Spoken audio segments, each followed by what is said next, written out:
پہلی ہماری صورت ہے سورہ محمد، سورہ محمد، اور اس صورت میں اللہ عز و جل نے حضور علیہ الصلوۃ والسلام کا جو ادب و احترام ہے وہ بتایا ہے۔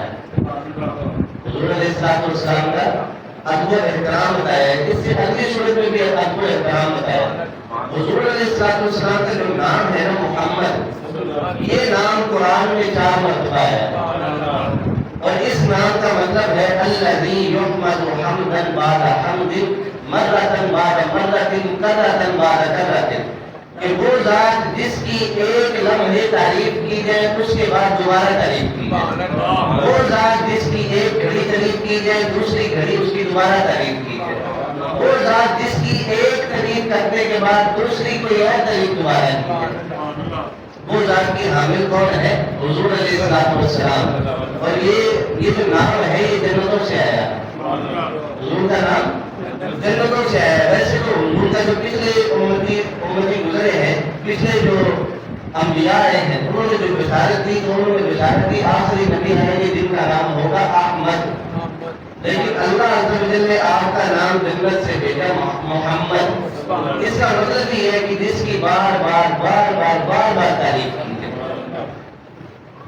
یہ جو صورت ہے یہ مدنی صورت ہے، اور اس کی آیات کی تعداد ہے 38 اور رکوع کی تعداد ہے 4۔ اس میں جو اللہ عز و جل نے احکامات نازل فرمائے ہیں ان کی تعداد ہے 8، اور جن کاموں سے منع فرمایا ہے ان کی تعداد ہے 3، اور جن کاموں کا حکم دیا ہے کرنے کا ان کی تعداد ہے 5۔ اس صورت میں آپ نے بار بار دیکھا ہوگا کہ ہر آیت کا اختتام ہو رہا ہے حرف میم پر، حرف میم پر ہر آیت کا اختتام ہوتا ہے۔ جس طرح یہ ہے وَيُسْلِمُ بَعْدَهُمْ، پھر آ گیا تَبَادَلَ أَعْمَالَهُمْ، پھر آتا ہے فَأَحْبَطَ أَعْمَالَهُمْ۔ ہر ایک آیت کا جو اختتام ہے وہ حرف میم پر، اور اس سے جو اگلی صورت ہے اس کی ہر ایک آیت کا اختتام حرف الف پر۔ قرآن کے جو 3.25 لاکھ حروف ہیں، 3.25 لاکھ حروف، ان میں سے 43,500 مرتبہ تقریباً قرآن میں الف آیا ہے۔ 43,500 مرتبہ صرف حرف الف آیا ہے، اور جو حرف میم ہے یہ قرآن میں تقریباً 26,735 مرتبہ آیا ہے۔ اب اس کا کیا مطلب ہے؟ آپ جتنی مرتبہ الف پڑھیں گے، جتنی مرتبہ میم پڑھیں گے، جتنی مرتبہ را پڑھیں گے، آپ کو 10 نیکیاں اللہ عز و جل کی طرف سے ملیں گی، کیونکہ حضور نے خود فرمایا قرآن کے ہر ایک حرف کے بدلے 10 نیکیاں ہیں۔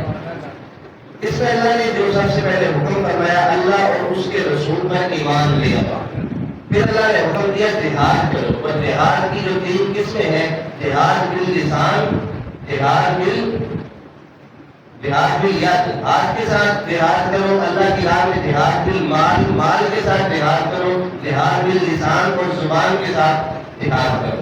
جس میں طاقت ہے، قدرت رکھتا ہے لڑنے کی، وہ تلوار کے ساتھ جا کر جہاد کرے، اور جس کے پاس دولت ہے وہ ان لوگوں کو اپنا مال مہیا کرے، ان کو ساز و سامان فراہم کرے، اور مال خرچ کر کے تبلیغ دین پر، اشاعت دین پر، محافل پر، یہ جو دین کے جتنے بھی کام ہیں ان پر اپنا مال خرچ کر کے کفار کے خلاف جہاد کرے، اور جس کو اللہ نے زبان دی ہے، ملکہ دیا ہے بولنے کا، خطابت کا، وہ اپنی زبان سے لوگوں کو ترغیب دلائے اور اس طرح جہاد کرے۔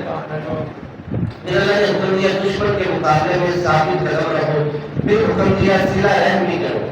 حضور علیہ السلام نے فرمایا جو شخص قطع رحم نہیں کرتا ہے وہ ہم میں سے نہیں ہے، جو رشتے توڑتا ہے وہ ہم میں سے نہیں ہے، بلکہ ہم تو وہ ہیں جو دلوں کو جوڑتے ہیں۔ حضور ہے دلوں کو جوڑنے کے لیے، اور جو ایک دوسرے کے ساتھ اپنے معاملات بحال کرتا ہے، صلہ رحم نہیں کرتا ہے، تو یہ اللہ نے بھی حکم دیا اور حضور نے بھی فرمایا کہ وہ ہم میں سے ہے، وہ ہمارے جیسا ہے، وہ ہماری سنت پر عمل کرنے والا ہے۔ پھر اللہ فرماتے ہیں کہ اللہ کے راستے میں خرچ کرو، انفاق فی سبیل اللہ، قرآن میں بار بار اس کا حکم ہے کہ اللہ کی راہ میں خرچ کرو۔ اس میں کوئی قید نہیں ہے کہ صرف زکوٰۃ ادا کرتی ہے اس کے علاوہ خرچ نہیں کرنا، یا صرف مسجد پر خرچ کرنا ہے مدارس پر خرچ نہیں کرنا، یا صرف اپنے ہاتھوں سے خرچ کرنا ہے کسی کو وکیل نہیں بنانا، بلکہ اللہ کی راہ میں خرچ کرنے کے بہانے تلاش کرو۔ حدیث میں آتا ہے کہ ایک ہاتھ سے دو تو دوسرے کو پتہ نہ چلے کہ کیا دیا ہے، میں کیا ہے تمہارا جو دل ہے وہ ریاکاری سے وہ بھی بچے گا اور تمہیں غرور سے بھی اللہ بچائے گا. دینے والا ہاتھ لینے والے ہاتھ سے ہمیشہ بہتر ہے. تو اللہ کی راہ میں کچھ نہ کچھ خرچ کرتے رہا کرے تاکہ آپ ان لوگوں میں شمار ہوں کہ جو بہترین ہے, جو اللہ کی راہ میں خرچ کرتے, جو عطا کرنے والے, جو حضور کی سنت پر عمل کرنے والے. ایک مرتبہ ایسا ہوا کہ حضور علیہ الصلوۃ والسلام کے پاس ایک غریب صحابی آئے. آج انہوں نے سوال اپنا جو دست سوال تھا وہ دراز کیا کہ حضور کچھ عطا کریں.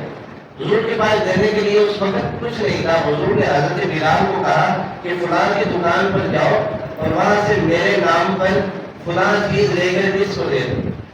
ادھار لے کر صدقہ کیا, صدقہ ادھار لے کر کیا. اس طرح بھی حضور نے صدقہ کیا.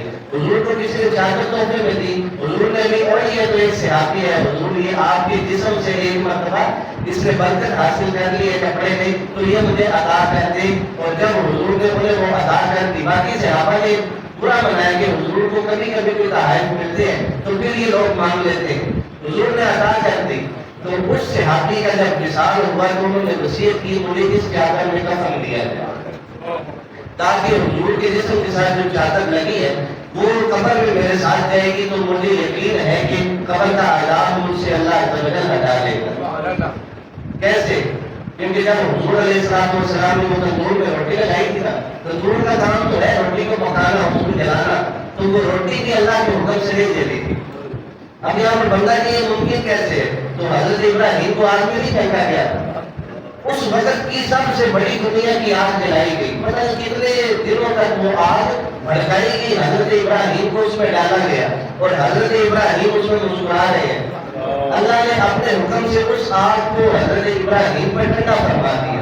تو کیا اپنے جو آخری نبی ہے, محبوب نبی ہے, جن کے بارے میں اللہ عز و جل یہ فرماتا ہے کہ ان کے سامنے اونچی آواز میں بات کرو, ان کے سامنے اپنی آوازیں دھیمی رکھو, ان کے پاس زیادہ دیر تک نہ بیٹھو, انہیں آرام بھی کرتے دو. جب ان کے حجروں میں جاؤ, ان کے گھروں میں جاؤ تو وہاں پر زیادہ دیر نہ بیٹھو, کھانے کا انتظار نہ کرو. کیوں؟ کیونکہ میرے محبوب کو آرام کی بھی ضرورت ہے.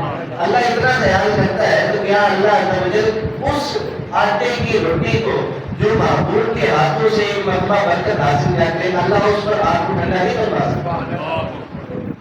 اللہ عز و جل نے بھی حکم دیا کہ اعمال کو باطل نہ کرنا, اعمال ضائع نہ کر بیٹھنا. کیسے؟ نبی کے سامنے اونچی آواز سے بات کرو گے تو یہ خطرہ ہے کہ تمہارے پاس اعمال ہو, کہ تمہارے جو اعمال ہیں, تمہاری جو نیکیاں ہیں وہ کہیں ضائع نہ ہوں گے. یہ جب آیت نازل ہوئی نا تو ایک صحابی جن کی آواز ویسے اونچی تھی, ان کو سنتے تو کم تھے, اونچی آواز میں ان کو بات کرنی پڑتی تھی, کم سنائی دیتا تھا اور بولتے وہ اونچی آواز سے تھے تاکہ اگلے کو بھی میری بات صحیح طرح پہنچے. جس کو کم سنتا ہے نا وہ پھر آواز بھی اونچی کر کے وہ بات کرتا ہے, اس کو لگتا ہے کہ شاید اگلے کو بھی میری بات نہیں آ رہی. جب یہ آیت نازل ہوئی ان کو پتا چلا کہ اللہ کا یہ حکم آیا کہ میرے نبی کی بارگاہ میں آواز بلند نہیں کرنی, تو کئی دن تک حضور کی بارگاہ میں نہیں ہے, کئی دن تک نہیں ہے. اب حضور کی نظر تو ہر غلام پہ ہوتی ہے نا. حضور نے چند دنوں بعد پوچھا کہ وہ فلاں نہیں آ رہا ہے. حضور نے چند صحابہ کو بھیجا کہ جا کر خبر لو ان کی کہ خیر خیریت ہے, کیوں نہیں آ رہے. گئے تو جب صحابی کو کہا کہ حضور بلا رہے ہیں تو آنکھوں سے آنسو جاری ہو گئے, کہا کہ دیدار کو تو میں بھی ترس گیا, لیکن اللہ کی طرف سے حکم آیا ہے کہ میرے محبوب کے سامنے آواز کو بلند نہیں کرنا, میری آواز تو ویسے ہی اونچی ہے, تو بتاؤ میں کیا کروں.